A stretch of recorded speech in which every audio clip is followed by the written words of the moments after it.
E aí, pessoal do Universo Antares, bem-vindos de volta ao canal, bem-vindos de volta à nossa playlist, onde eu analiso todos os contos do H.P. Lovecraft. E no vídeo de hoje, nós vamos analisar um conto muito interessante. Eu também embolei todo aqui, meu Deus do céu, o que está acontecendo?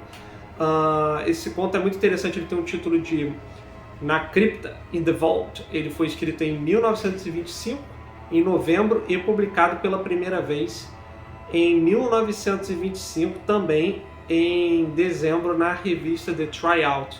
O interessante desse conto é que o Lovecraft, a essa época, se eu não me engano, ele estava morando em Nova York, e aí o editor da Weird Tales, ele tinha uma rixazinha, e o cara não aceitou a publicação.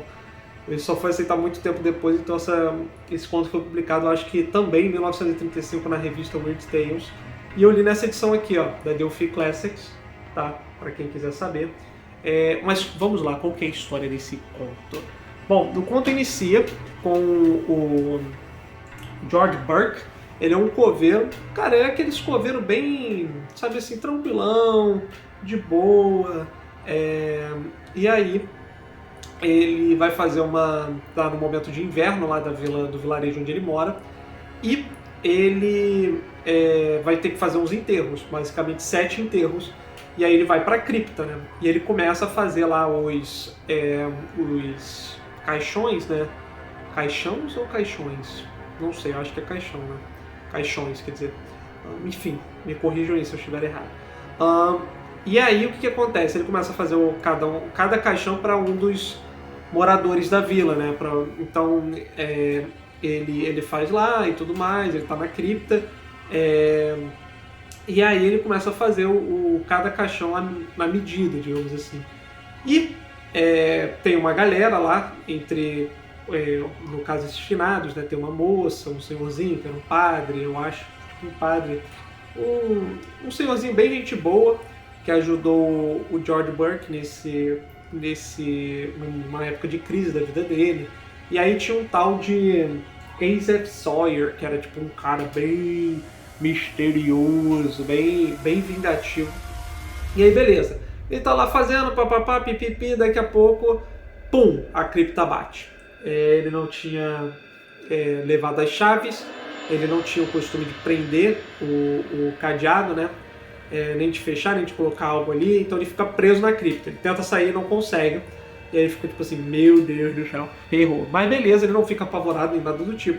Ele pensa assim, cara, eu posso sair por ali por cima, porque, enfim, eu tenho equipamentos aqui de carpintaria, eu posso usar para sair numa espécie de... imagina assim, tem a cela e tem um espacinho aqui, sabe?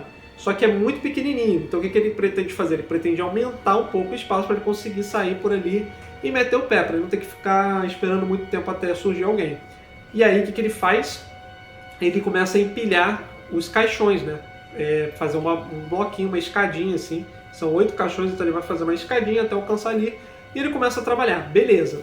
Chega um momento que ele pensa assim, cara, vou dar uma descansada aqui, tá tudo no breu.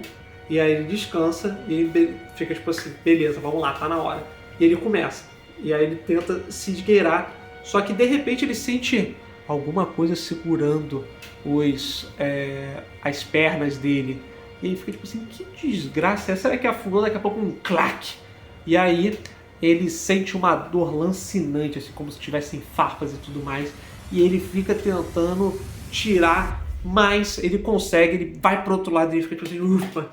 Ele cai e o cavalo tá desesperado do outro lado. Ele fica, meu Deus do céu, tá doendo pra cacete. Vão pra casa, ele vai pra casa. E aí ele chama lá um senhorzinho. Esse senhorzinho pede pro filho dele chamar o doutor, né? Acho que é o Dr. Davis, desse Pack Valley aí, que é tipo o doutor da vila. E aí o doutor chega lá e ele começa a perguntar, beleza, o que aconteceu? Foi isso, aquilo. Tá bom, deixa eu dar uma olhada aí. Cara, quando ele olha, ele fica tipo assim, não mostre isso para ninguém, seus ferimentos. E aí ele fica tipo assim, tá bom, por quê, né? Fazer o quê? E ele enfaixa assim. E aí ele não entende muito bem, os ferimentos são tratados, o Dr. Davis vai pra cripta. Depois que ele vai pra cripta, entra na cripta, ele sai de lá apavorado e ele fala assim, meu amigo, você sabia que esse tal de Acer era vingativo, nunca mais mostre esse ferimento para outras pessoas. E aí ele fica tipo, por quê? Porque, sabe? E com o tempo a história, digamos assim, já é no futuro, né? Fala que ele mudou de emprego, foi para as bebidas, ficou bem abalado porque depois o ferimento causou lerdeza nele, ele ficou meio lerdo depois daquilo, fisicamente mesmo. E aí uma pessoa lá está conversando com ele, ele mostra as cicatrizes, e as cicatrizes são de mãos que seguraram. E aí o conto termina dessa maneira. É um conto bem interessante, é um conto curto, mas eu acho que ele é muito interessante por isso. E mostra de novo como Lovecraft é capaz de trabalhar bem esse senso de expectativa. Mas enfim, espero que vocês tenham gostado e eu vejo vocês no próximo vídeo. Até mais!